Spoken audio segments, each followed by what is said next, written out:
My fellow Americans, as I stand here before you today, preparing to step away from the office you've so kindly entrusted to me, I feel a mix of gratitude, humility, and perhaps more than anything, a solemn duty to share my thoughts and concerns for the future of this young nation. I have been privileged to serve as your first president, and I am deeply honored by the confidence you have placed in me.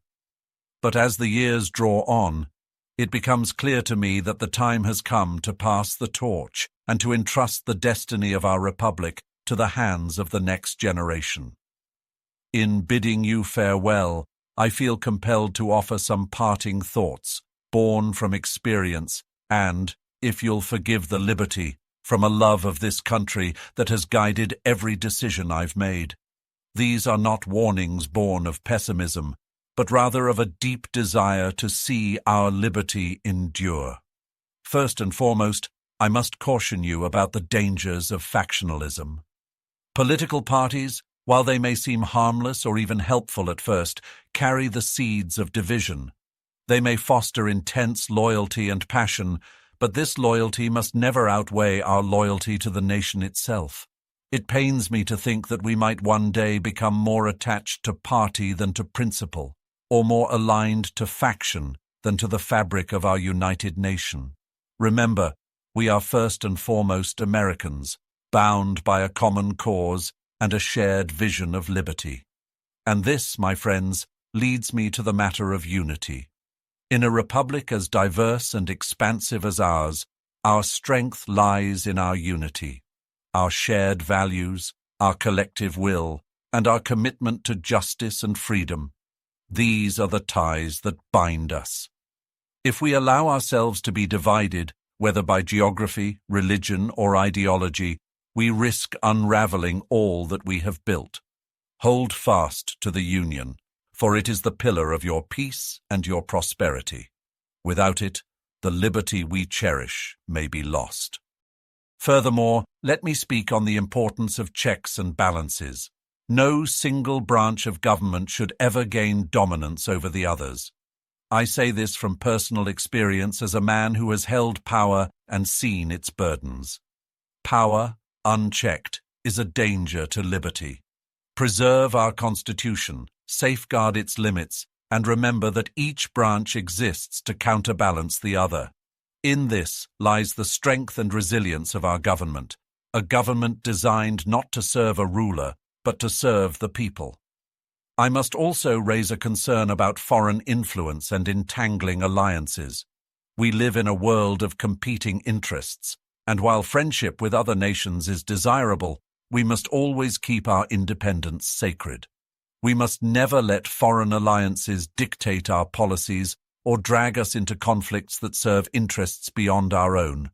Let us engage in commerce and peaceful relations, but with caution, for a foreign influence, however subtle, can distort our values and jeopardize our sovereignty.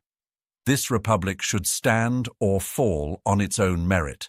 And lastly, I implore you to cultivate a spirit of virtue and vigilance.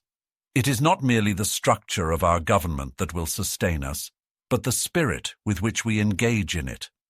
Our Constitution and laws are only as strong as the character of the people who uphold them. Remain engaged, informed, and willing to hold those in power to account. Cherish your liberties, defend them, and pass them down undiminished to those who come after you. In closing, my fellow citizens, I offer my deepest thanks.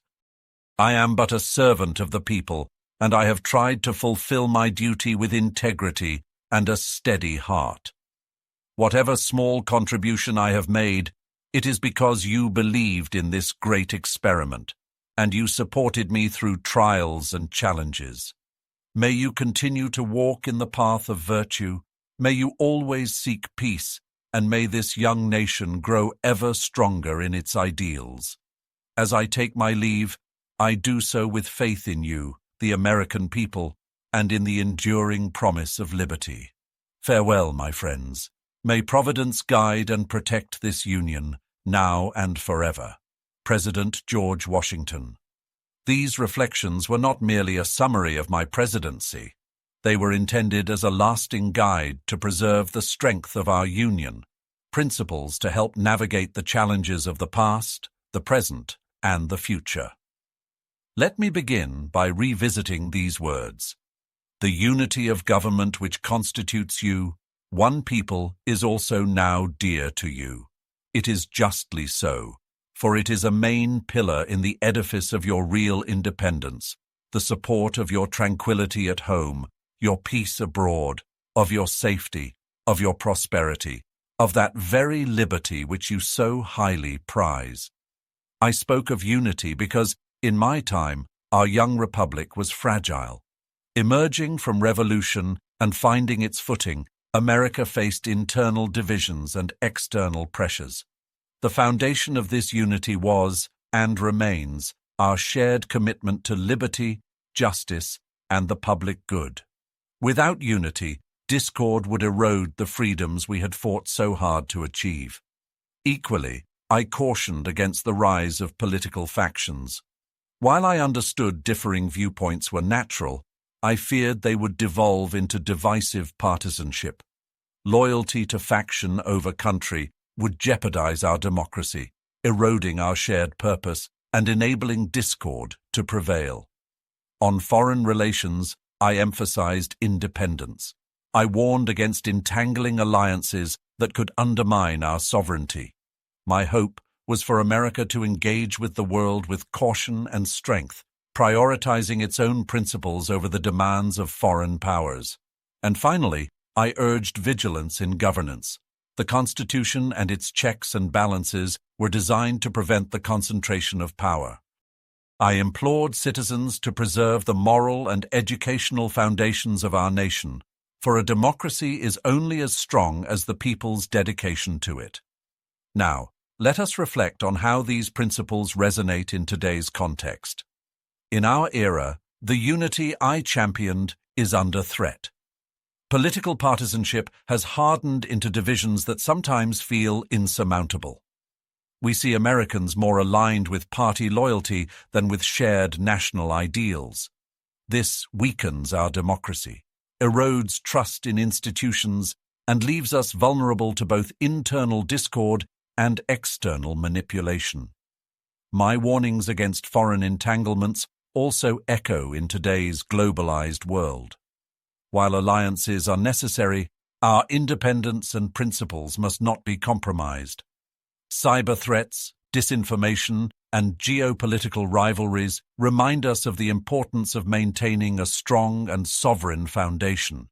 Lastly, my emphasis on morality and education is even more critical in this digital age. The spread of misinformation, polarization, and apathy threatens the character of our republic. An informed and virtuous citizenry is essential to protect and uphold the freedoms we cherish. My friends, these principles, unity, vigilance, independence, and morality, were the foundation of my farewell message. They guided America through its infancy, and they remain the pillars of its resilience today. Let us not forget the lessons of the past, for history warns us that the price of neglect is too great to bear. For more on how these timeless lessons apply to the challenges we face today, visit information-warfare.com. Let us safeguard the principles of democracy and ensure that our republic endures for generations to come. Thank you.